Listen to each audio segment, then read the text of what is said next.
With Barnstable Today, I'm Sarah Colvin. Last night marked Dr. Mary Schakowsky's first appearance as superintendent at a school committee meeting. The meeting began with a recognition and report from Steve Hesslinga, Cobb Fund trustee. Dr. Schakowsky gave her first report to the school committee, which included an outline of the concept she calls building a bridge to 2015. Basically going to center around 6 district standards, and as we begin to build this bridge together, and I'm attending all the September and October staff meetings to get input from teachers as well. These 6 standards are based upon the Massachusetts Department of Elementary and Secondary Education, in which districts are held accountable to. And as you can see, leadership and governance is one of the areas. And Bill and I and Margot will be looking at the school committee policy manual. So that's an example of where leadership and governance, what I'm looking to do is really insert the certain initiatives that are already ongoing and ones that we began to build this bridge for systemic long-range planning to 2015. Another area is curriculum instruction. Another is assessment. Another is human resources and professional development, and that's one of the areas that I'm going to be working with Bill Cole and Susan Atkins to coordinate the human resources pieces and begin to develop some personnel reports around staffing and needs for the future.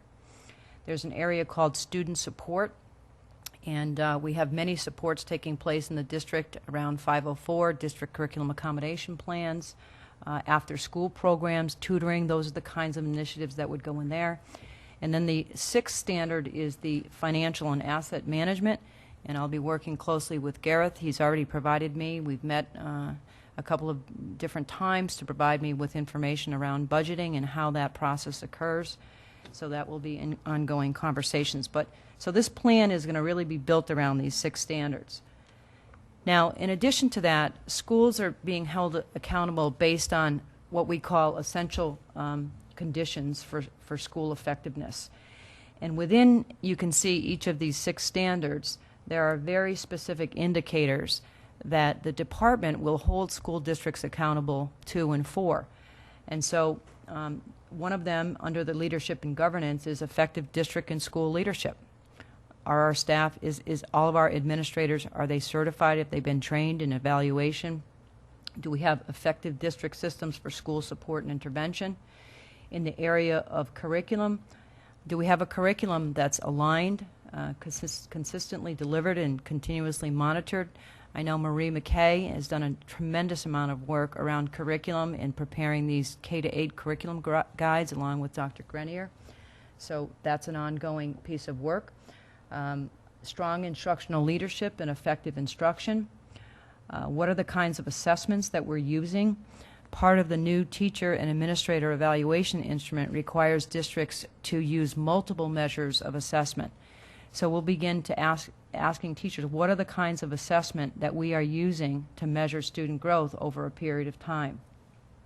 And then the human resources piece is around recruitment, selection, and assignment, as well as professional development, student support, academic support, as well as partnerships and services to support learning.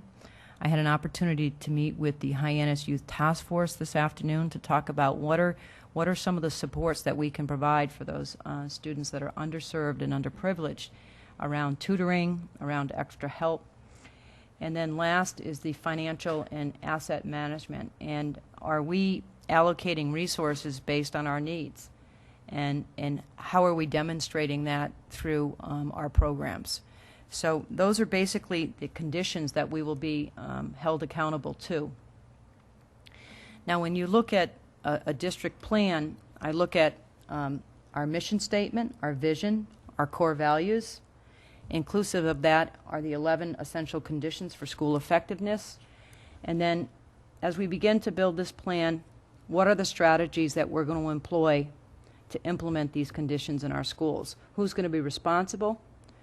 What is the timeline? And where are the resources? And that will all be sort of centered around our action plan that we will then be able to build. And as I said, I'm going around to each of the schools. I'm getting input from staff, so they're one of the stakeholders. I'll be asking for input from the school committee as to what are the priorities facing the district within the next 5 years. and we begin to build sort of this plan together. So as we move forward, I'll be giving you periodic updates on the plan. I'll be collating some of the information around the staff meetings to give you feedback from the staff. And hopefully you'll be able to give me the feedback that I'm going to need to be able to build the plan. Also, at our retreat, I had an opportunity to talk with the administrators about what they can expect from me as a superintendent and how our expectations as far as how we will work together. And today I think we had our first BLT meeting, which was the Barnstable leadership team.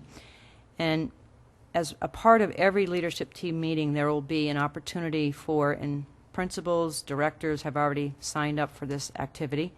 They will have to present a piece of data that's tied to their school and to demonstrate and share with the entire team that information. And so today we had our first activity, and that was presented by Jane Gizzard and Gina Hurley.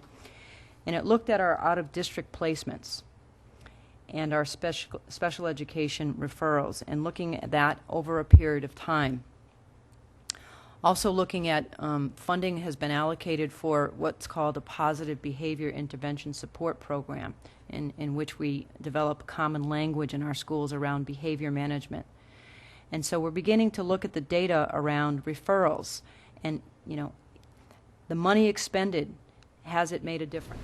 Later in the meeting, the school committee approved a contract with Rise Engineering for upgrades to Barnstable Intermediate School. Tony Lucina, Director of Facilities for Barnstable Public Schools, outlined the plan. For people that don't know it, on the Cape, we have an organization known as the Cape Light Compact. Their mission is to aid businesses and public buildings and private citizens in conserving energy. And the reason they do this is to avoid bringing new power plants online to reduce all the carbon and emissions into the air. So last year at this time, through a partnership with Rise Engineering, I brought to you a gift, a grant of $935,000 that Cape Light funded us to upgrade our high school air conditioning and heating and ventilation system. And after speaking to Cape Light, and I told them about our other issues at our other schools, they said, why don't you put another program together and we'll vote on it. So for the last year, Rise, myself, and our HVAC team scoured the intermediate school, and we were in it, out it, around it, in jeans a lot of days, taking different kind of readings and what kind of systems we had, and they are 11 years old.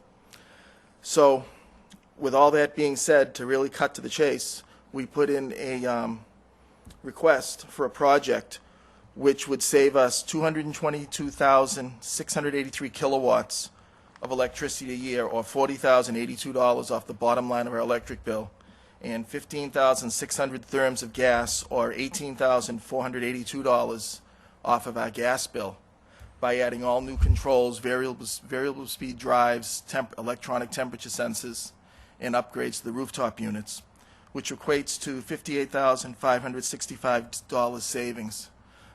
And when the Cape Light met last week, they approved the project in full.